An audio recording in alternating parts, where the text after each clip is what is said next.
마지막 장미 가을볕이 스며드는 낡은 빌라의 거실, 박은혜 여사는 홀로 찻잔을 기울였다. 볕은 따사롭다 못해 눈이 시릴 지경이었지만 그 온기는 텅 빈 그녀의 마음까지 데우지는 못했다. 창밖으로 보이는 늙은 감나무엔 한스러운 주홍빛 감들이 위태롭게 매달려 있었다. 마치 위태로운 자신을 보는 것만 같았다. 남편이 세상을 떠난 지 10년, 그림자처럼 따라붙는 외로움은 좀처럼 가시지 않았다. 유일한 아들 진수는 결혼 후 재살기 바빴고 이제는 제법 손주들까지 본 터라 일주일에 한 번 걸려오는 전화가 소통의 전부였다. 그나마도 어머니 별일 없으시죠? 건강하시고요? 하는 의례적인 안부가 대부분이었다. 적적함을 견디다 못한 박은혜 여사가 찾은 곳은 동네 복지관 컴퓨터 교실이었다. 뻣뻣하게 굳은 손가락으로 자판을 두드리고 돋보기를 코끝에 걸친 채 작은 스마트폰 화면을 들여다보는 일은 고역에 가까웠다.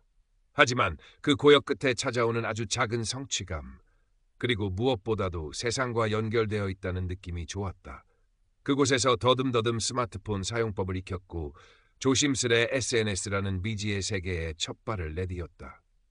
복잡한 기능들은 여전히 낯설고 어려웠지만 손가락 하나로 지구 반대편 소식까지 접할 수 있다는 사실이 마냥 신기하고 놀라웠다. 젊은 시절 아이들을 가르치던 초등학교 교사 시절의 호기심 많은 눈빛이 잠시 그녀의 얼굴에 스쳐 지나갔다. 그러던 어느 늦가을 저녁이었다. 스산한 바람이 창문을 두드리는 밤, 홀로 끓여 먹는 된장찌개에 온기마저 식어갈 무렵 조용한 집안을 울리는 스마트폰 알림 소리가 유난히 크게 들렸다. 태양의 그림자라는 낯선 아이디로부터 온 친구 신청이었다. 프로필 사진 속 남자는 부드러운 미소를 머금은 50대 중반의 신사였다. 희끗희끗한 머리칼과 지적인 안경 너머의 깊은 눈빛이 인상적이었다. 배경으로는 야자수가 늘어선 이국적인 해변 풍경이 펼쳐져 있었고 자신을 해외 건설 사업을 하는 차도윤이라고 소개했다. 아내와는 오래전 사별했고 딸 하나를 외국에서 홀로 애지중지 키우고 있다고 했다. 박은혜 여사는 잠시 망설였다. 생면부지의 사람과 온라인에서 인연을 맺는다는 것이 어쩐지 조심스러웠다. 하지만 프로필 사진 속 남자의 온화한 미소와 어딘지 모르게 슬픔이 깃든 듯한 눈빛이 자꾸만 마음에 걸렸다. 나처럼 외로운 사람일지도 몰라. 믿져야 본전이라는 생각, 그리고 어쩌면 이 무료한 일상에 작은 변화라도 생기지 않을까 하는 일말의 기대감으로 친구 신청을 수락했다. 그러자 기다렸다는 듯이 곧바로 메시지가 도착했다. 여사님의 고요한 일상에 작은 햇살 한 줌이라도 되어드릴 수 있다면 더 없는 영광이겠습니다. 늦은 밤 신뢰가 많았습니다.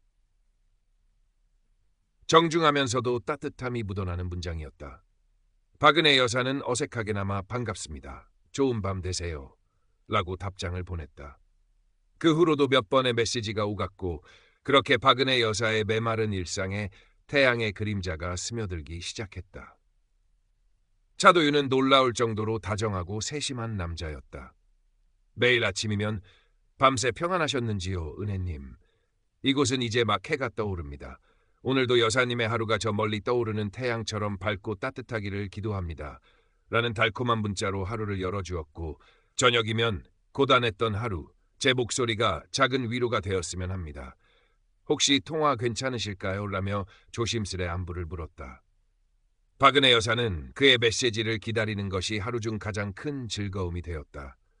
스마트폰을 손에서 놓지 못했고 알림 소리가 울릴 때마다 가슴이 설레었다. 그의 프로필 사진을 보며 실제 모습을 상상하고 그와 나란히 해변을 걷는 꿈을 꾸기도 했다. 그는 자신의 사업 이야기, 드넓은 해외 현장에서 겪는 어려움과 보람, 그리고 먼 타국에서의 외로움을 진솔하게 털어놓았다. 하나뿐인 딸에 대한 애틋한 사랑과 그리움을 이야기할 때는 목소리가 살짝 잠기기도 했다. 박은혜 여사는 그의 이야기에 귀 기울이며 깊은 공감과 연민을 느꼈다. 나처럼 외로운 사람이구나. 하지만 참 강인하고 멋진 사람이야. 저런 사람이라면 내 남은 인생을 함께해도 좋지 않을까 하는 생각마저 들었다. 차도윤은 박은혜 여사를 나의 마지막 장미, 내 삶에 꺼지지 않는 등대, 사막의 오아시스 같은 분과 같은 시적인 표현으로 불렀고 그때마다 박은혜 여사의 얼굴에는 소녀 같은 수줍은 미소가 떠올랐다. 잊고 지냈던 설렘이라는 감정이 메마른 가슴을 촉촉이 적셔왔다. 아들 진수에게도 털어놓지 못한 속 깊은 이야기를 그에게는 스스럼 없이 할 수 있었다. 그는 언제나 진지하게 들어주었고 따뜻한 위로와 현명한 조언을 건넸다. 그렇게 한 달 남짓 시간이 흘렀을까. 어느 날 저녁 차도윤은 평소와 다른 다급하고 떨리는 목소리로 전화를 걸어왔다. 은혜님, 정말 죄송합니다. 제가 지금 너무나 큰 위기에 처했습니다. 은혜님만이 저를 도와주실 수 있습니다. 그의 말에 따르면 해외 건설 현장에서 갑작스러운 사고가 발생하여 긴급하게 합의금이 필요한데 회사 자금은 당장 융통하기 어렵고 현지 은행의 대출 절차도 복잡하여 당장 200만 원이 부족하다는 것이었다. 며칠 안에 반드시 회사 자금이 풀립니다. 그때 바로 은혜님께 이자와 함께 갚아드리겠습니다. 은혜님 아니면 제가 이런 부탁을 드릴 염치도 없습니다. 그의 목소리에는 간절함과 미안함 그리고 수치심마저 뒤섞여 있었다. 박은혜 여사는 순간 망설였다. 평생 남에게 돈 문제로 아쉬운 소리 한 번 안 하고 살아온 그녀였다. 하지만 전화기 너머로 들려오는 그의 절박한 음성과 그동안 그에게 받았던 정서적 위로가 떠올랐다. 이 사람에게 내가 힘이 될 수 있다면 그동안 나에게 얼마나 큰 위안을 주었는데 이 정도는 내가 도와줄 수 있지 않을까. 결국 박은혜 여사는 다음날 아침 일찍 혹시나 하는 마음에 아들 진수에게는 알리지 않고 떨리는 마음으로 은행으로 향했다. 손바닥에 땀이 흥건했다. 떨리는 손으로 ATM 기기에 카드를 넣고 차도윤이 알려준 낯선 이름의 계좌로 200만 원을 송금했다. 송금 확인 버튼을 누르는 순간 가슴 한구석이 싸하게 아려왔지만 동시에 그를 도왔다는 작은 뿌듯함과 안도감이 밀려왔다. 이 돈으로 그가 위기에서 벗어날 수 있다면 약속했던 며칠이 지나고 일주일이 지나도 돈은 돌아오지 않았다. 박은혜 여사가 조심스레 묻자 차도윤은 현지은행의 행정 처리가 생각보다 늦어지고 있습니다. 정말 죄송합니다. 조금만 더 기다려주시면 반드시 약속을 지키겠습니다. 라며 연신 사과했다. 그는 여전히 매일같이 다정했고 사랑과 감사가 담긴 메시지를 보내왔기에 박은혜 여사의 마음 한편에 피어오르던 작은 불안감은 이내 희석되곤 했다. 그렇게 믿음직한 사람이 설마 나를 속이랴. 얼마 지나지 않아 차도윤은 더욱 다급하고 절망적인 목소리로 다시 연락해왔다. 이번에는 외국에서 유학 중인 외동딸이 갑자기 급성 백혈병 진단을 받아 골수 이식 수술을 받아야 하는데 당장 수술 예약금과 초기 치료비로 1,000만 원이 필요하다는 것이었다. 은혜님, 제발 제 딸 좀 살려주십시오. 제 모든 것을 다 팔아서라도 딸아이를 살리고 싶지만 지금 당장 제가 가진 돈으로는 턱없이 부족합니다. 그는 전화기 너머로 오열했고 곧이어 딸의 병상 사진이라며 산소호흡기를 낀 채 창백한 얼굴로 누워있는 젊은 여성의 사진과 함께 빼곡하게 알아볼 수 없는 외국어로 된 병원 진단서와 수술 견적서라는 파일을 보내왔다. 박은혜 여사는 사진 속 딸의 모습에서 젊은 날 병약했던 자신의 여동생 모습을 떠올렸다. 가슴이 미어지는 듯했다. 오죽하면 나에게까지 이런 피눈물 나는 부탁을 할까. 하나뿐인 자식이 죽어간다는데 내가 어찌 외면할 수 있을까. 그녀는 또다시 깊은 갈등에 휩싸였다. 아들 진수에게 이 사실을 털어놓고 의논할까 수십 번 고민했지만 차도윤이 제발 이 일만큼은 아무에게도 알리지 말아 주십시오. 저의 마지막 남은 자존심입니다. 은혜님만이 제 딸아이와 저의 마지막 희망입니다. 라며 피를 토하듯 간곡히 부탁하는 바람에 차마 입을 뗄 수가 없었다. 결국 박은혜 여사는 평생 쌈짓돈처럼 소중히 모아온 정기예금을 해지하기로 결심했다. 은행 창구 젊은 여직원이 고액 인출의 이유를 조심스레 물었지만 집안에 아주 급한 일이 생겨서요. 꼭 필요한 돈입니다. 라며 애써 태연한 표정을 지으며 얼버무리고 말았다. 1,000만 원이라는 큰 돈이 다시 차도윤이 알려준 다른 이름의 계좌로 흘러들어갔다. 그날 밤 박은혜 여사는 좀처럼 잠을 이룰 수 없었다. 천장에 매달린 낡은 형광등 불빛만이 그녀의 불안한 눈동자를 응시하고 있었다. 문득문득 차도윤의 말에서 앞뒤가 맞지 않는 부분이 떠오르고 상식적으로 이해하기 힘든 구석들이 마음에 걸렸지만 애써 고개를 저으며 아닐 거야. 설마 그럴 리가 없어. 그는 나에게 진심이었고 지금은 딸 때문에 경황이 없을 뿐이야. 라고 스스로를 위로하고 합리화했다. 하지만 마음속 깊은 곳에서는 이미 작은 의심의 벌레가 꿈틀거리며 그녀의 믿음을 조금씩 갉아먹기 시작했다. 아들 진수는 가끔 어머니 댁에 들를 때마다 눈에 띄게 수척해진 어머니의 얼굴과 어딘지 모르게 초조해 보이는 눈빛, 그리고 부쩍 늘어난 한숨을 보며 걱정스러운 마음이 들었다. 어머니, 어디 편찮으신 곳이라도 있으세요? 요즘 통기운도 없어 보이시고 잠도 잘 못 주무시는 것 같아요. 진수가 걱정스레 물을 때마다 박은혜 여사는 아니다, 괜찮다. 나이 들어 그러려니 해라. 너희들이나 잘 살면 나는 더 바랄 게 없다. 라며 황급히 화제를 돌리곤 했다. 아들에게만큼은 자신의 어리석고 초라한 모습을 보이고 싶지 않았다. 행여나 짐이 될까 두려웠다. 차도유는 그런 박은혜 여사의 위태로운 심리를 귀신같이 파고들었다. 우리 사이를 방해하려는 사람들이 주변에 있을 수 있습니다. 은혜님. 세상에는 남의 행복을 시기하고 순수한 마음을 짓밟으려는 사람들이 의외로 많으니까요. 은혜님은 오직 저 하나만 믿으셔야 합니다. 우리는 서로에게 유일한 존재이지 않습니까? 그는 마치 세뇌라도 하듯 달콤하면서도 단호한 말로 박은혜 여사를 더욱 철저히 고립시켰고 그녀는 점점 더 깊고 어두운 수렁으로 빠져들었다. 이후로도 차도유는 마치 마르지 않는 샘처럼 다양한 명목으로 박은혜 여사에게 돈을 요구했다. 딸의 항암 치료 부작용으로 인한 추가 치료비, 현지 사업 파트너의 배신으로 인한 긴급 자금 필요, 밀린 세금 문제 해결, 회사 직원들의 체불 임금 지급, 그리고 마침내 모든 것을 정리하고 한국으로 돌아갈 비행기 표값과 초기 정착 자금까지. 박은혜 여사는 이미 너무 많은 돈을 보냈다는 생각과 그를 향한 애증이 뒤섞인 복잡한 감정, 그리고 이번이 정말 마지막이겠지. 이 돈만 보내면 그가 내 곁으로 올 거야. 라는 신락 같은 희망 때문에 쉽게 관계를 끊지 못하고 그의 요구에 무기력하게 끌려다녔다.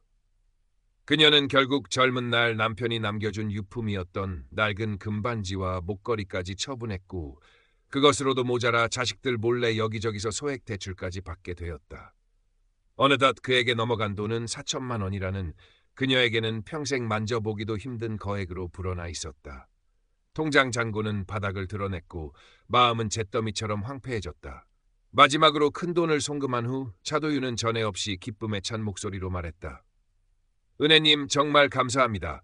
은혜님 덕분에 제 딸아이도 건강을 되찾았고 꼬였던 사업 문제도 모두 해결되었습니다. 이제 모든 것을 정리하고 최대한 빨리 한국으로 돌아가 은혜님을 직접 찾아뵙고 이 하늘 같은 은혜에 평생 보답하며 살겠습니다. 조금만, 아주 조금만 더 기다려 주십시오. 제 인생의 마지막 사랑은 바로 은혜님 당신입니다. 박은혜 여사는 그 말을 마지막 구명줄이라도 잡는 심정으로 믿고 또 믿었다. 한동안은 정말 희망에 부풀어 지냈다. 매일 아침 거울을 보며 희끗희끗한 머리를 정성껏 빗고 오랜만에 화장품 가게에 들러 옅은 색 립스틱도 하나 샀다. 그가 오면 함께 갈 한정식 집이며 손잡고 거닐 바닷가를 혼자 상상하며 수줍게 미소 지었다. 하지만 약속했던 날이 지나고 낙엽이 다 떨어져 앙상한 가지만 남은 겨울이 지나고 매화꽃이 피었다 지는 봄이 다 되도록 그에게선 아무런 소식이 없었다. 불안한 마음에 그가 알려준 전화번호로 수십 통 전화를 걸었지만 돌아오는 것은 지금 거신 번호는 없는 번호요니 라는 차가운 기계음뿐이었다. 매일같이 사랑의 미러를 속삭이고 삶의 희망을 주었던 그의 SNS 계정은 어느 날 갑자기 흔적도 없이 사라져 있었다. 마치 한여름밤의 꿈처럼, 신기루처럼. 그제야 아주 오랜 시간이 흐른 뒤에야 박은혜 여사는 자신이 처절하게 속았다는 것을, 그 모든 것이 달콤한 독약처럼 자신을 파멸로 이끈 철저히 계획된 사기극이었다는 것을 깨달았다. 온몸의 피가 싸늘하게 식는 듯했고 하늘이 무너지고 땅이 꺼지는 것 같았다. 평생을 바쳐 믿었던 사람에 대한 처절한 배신감, 한평생 아끼고 모은 소중한 돈을 허망하게 날려버렸다는 극심한 자책감, 그리고 착하고 성실하게 살아온 아들 진수에게 이 끔찍한 사실을 어떻게 말해야 할지에 대한 공포와 수치심이 한꺼번에 그녀를 덮쳤다. 방 안에 틀어박혀 식음을 전폐하고 밤낮으로 마른 눈물만 흘렸다. 잠시라도 눈을 붙이면 꿈속에서 차도윤이 나타나 예전처럼 다정하게 웃으며 손을 내밀었고 그럴 때마다 소스라치게 놀라 잠에서 깨어나 심장을 부여잡곤 했다. 불면의 밤이 계속되면서 몸무게는 눈에 띄게 줄었고 한때 고왔던 얼굴에는 깊은 절망의 그늘과 죽음의 그림자마저 드리워졌다. 차라리 이대로 죽어버리면 하는 극단적인 생각마저 들었다. 보다 못한 이웃집 아주머니의 다급한 연락을 받고 한 걸음에 집으로 달려온 아들 진수는 해골처럼 변해버린 어머니의 모습에 차마 말을 잇지 못했다. 방 안은 제대로 치워지지 않아 어수선했고 며칠은 굶은 듯 싱크대에는 설거지거리만 덩그러니 쌓여 있었다. 진수의 간곡한 물음과 눈물 어린 호소에 박은혜 여사는 결국 모든 사실을 털어놓으며 어린아이처럼 목 놓아 흐느꼈다. 내가 바보였어. 귀신에 홀린 년이었어. 내 모든 걸 다 잃었어. 이제 난 어떻게 살아야 하니? 아들의 얼굴을 차마 바로 볼 수가 없었다. 진수는 처음에는 믿을 수 없다는 듯한 표정으로 분노와 당혹감에 휩싸였지만 이내 뼈만 앙상하게 남은 어머니의 가디프게 떨리는 손을 부여잡으며 자신의 어리석음과 무심함을 통렬히 자책했다. 어머니, 제가 너무 몰랐어요. 제가 너무 바쁘다는 핑계로 어머니를 외롭게 만들었어요. 죄송해요, 엄마. 제가 다 해결할게요. 어떻게든 방법이 있을 거예요. 진수는 그 길로 어머니를 부축하여 곧장 인근 경찰서 사이버 금융 범죄 수사팀을 찾아갔다. 그들을 맞이한 것은 날카로운 눈매와는 대조적으로 차분하고 지적인 인상의 젊은 여성 최수연 형사였다. 최 형사는 박은혜 여사의 진술을 1시간 넘게 단 한 번도 끊지 않고 침착하게 경청하며 꼼꼼히 사건 경위를 기록했다. 그녀는 박은혜 여사의 떨리는 손등을 자신의 따뜻한 손으로 가만히 잡아주며 나지막이 말했다. 어머님, 여기까지 오시느라 정말 힘드셨겠습니다. 이런 끔찍한 일을 당하신 것이 결코 어머님의 잘못이 아닙니다. 고도의 심리전으로 무장한 범죄자들이 어머님의 외롭고 선량한 마음을 악용한 것입니다. 최 형사의 진심 어린 따뜻한 말 한마디에 박은혜 여사는 참고 참았던 눈물을 다시 왈칵 쏟아냈다. 마치 둑이 터진 것처럼. 최 형사는 즉시 차도윤이라는 이름으로 사용된 모든 계좌와 그가 박은혜 여사와 연락을 주고받을 때 사용했던 IP 주소 등을 추적하기 시작했다. 며칠 뒤 그녀는 안타까움과 착잡함이 뒤섞인 표정으로 박은혜 여사와 진수에게 수사 결과를 알려왔다. 범인은 단순히 한두 명이 아니라 해외에 서버를 두고 활동하는 고도로 조직화된 전문 로맨스 스캠 조직으로 보입니다. 대포통장과 차면폰, VPN 등을 여러 단계에 걸쳐 사용하여 신원을 철저히 위장했고 이미 피해금은 여러 나라의 계좌를 거쳐 자금 세탁 후 인출된 것으로 추정됩니다. 현실적으로 범인 검거와 피해금 전액 회수는 매우 어려운 상황입니다. 청천벽력과도 같은 소리였다. 박은혜 여사는 마지막 남은 한 줄기 희망마저 산산조각 나는 듯 망연자실했고 진수의 얼굴도 어둡게 굳어졌다. 최 형사는 깊은 절망에 빠진 박은혜 여사에게 유사한 수법의 다른 온라인 로맨스 스캠 피해 사례들이 담긴 자료들을 보여주었다. 화면 속에는 박은혜 여사와 비슷한 연배의 노인들뿐만 아니라 젊은 남녀, 심지어 전문직 종사자들까지 다양한 사람들이 울먹이며 피해 사실을 증언하고 있었다. 그들의 이야기 속에는 박은혜 여사가 겪었던 것과 똑같은 달콤한 속삭임, 교묘한 거짓말, 그리고 처절한 배신이 고스란히 담겨 있었다. 보세요, 어머님. 어머님만 이런 어처구니 없는 일을 당하신 게 아닙니다. 이들은 아주 치밀하고 교묘한 방법으로 사람의 가장 약한 부분을 파고들어 마음을 훔치고 평생 모은 재산을 빼앗는 악질 중에 악질적인 범죄자들입니다. 다른 사람들의 고통스러운 이야기를 들으며 박은혜 여사는 자신만이 겪는 특별한 불행이 아니라는 사실에 기묘한 동질감과 함께 그 파렴치한 사기꾼들에 대한 참을 수 없는 분노가 치밀어 올랐다. 차도윤 일당의 완전한 검거는 요원해 보였고 사기당한 돈도 대부분 돌려받을 길이 막막했다. 하지만 깊고 어두운 절망의 늪에서 허우적거리던 박은혜 여사는 아들 진수의 진심 어린 위로와 극진한 보살핌, 그리고 인간적인 연민과 전문적인 조언을 아끼지 않는 최수연 형사의 지속적인 관심과 격려 속에서 아주 조금씩 그러나 분명하게 기력을 되찾기 시작했다. 진수는 이전보다 훨씬 자주 어머니를 찾아왔고 함께 장을 보고 공원에서 산책을 하며 즐거운 이야기를 나누곤 했다. 그들은 어머니의 진정한 마음을 그동안 못다한 속 깊은 이야기들을 나누었다. 때로는 말없이 어머니의 어깨를 주물러 주기도 했고 어머니가 좋아하는 옛날 노래를 함께 흥얼거리기도 했다. 박은혜 여사는 아들의 따뜻한 마음과 단단한 지지 속에서 새로운 희망의 불씨를 발견했다. 잃어버린 돈보다 더 소중한 것을 깨닫기 시작한 것이다. 어느덧 차가운 겨울바람이 잦아들고 따스한 봄볕이 온 세상을 감싸던 눈부신 날, 박은혜 여사는 동네 복지관 관장의 간곡한 부탁으로 온라인 금융사기 예방 강연 연단에 섰다. 처음에는 사람들 앞에 나서서 자신의 치부를 드러내는 것이 너무나 두렵고 수치스러웠지만 더 이상 자신과 같은 아픔을 겪는 사람이 단 한 명이라도 생기지 않기를 바라는 간절한 마음으로 용기를 냈다. 떨리는 목소리였지만 그녀는 담담하게 자신의 경험을 이야기했다. 저는 한때 사랑이라고 믿었고 한 사람의 진심이라고 믿었습니다. 하지만 그 믿음이 제 모든 것을 앗아갔습니다. 여러분, 우리가 살아가는 이 온라인 세상에는 이처럼 달콤한 말 뒤에 무섭고 잔인한 덫을 숨기고 있는 늑대 같은 사람들이 너무나 많습니다. 부디 아주 작은 의심이라도 든다면 결코 외면하지 마십시오. 그리고 혼자 힘들어하지 마시고 반드시 주변 사람들에게 그리고 전문가들에게 도움을 청하십시오. 그녀의 진솔하고 용기 있는 이야기에 객석은 물을 끼얹은 듯 숙연해졌고 몇몇 노인들은 손수건으로 조용히 눈가를 훔치기도 했다. 강연이 끝나자 우레와 같은 박수 소리가 터져 나왔다. 강연을 마치고 떨리는 다리로 연단을 내려오는 박은혜 여사에게 아들 진수가 다가와 따뜻하게 손을 잡아주었다. 어머니, 정말 잘하셨어요. 정말 자랑스러워요, 우리 엄마.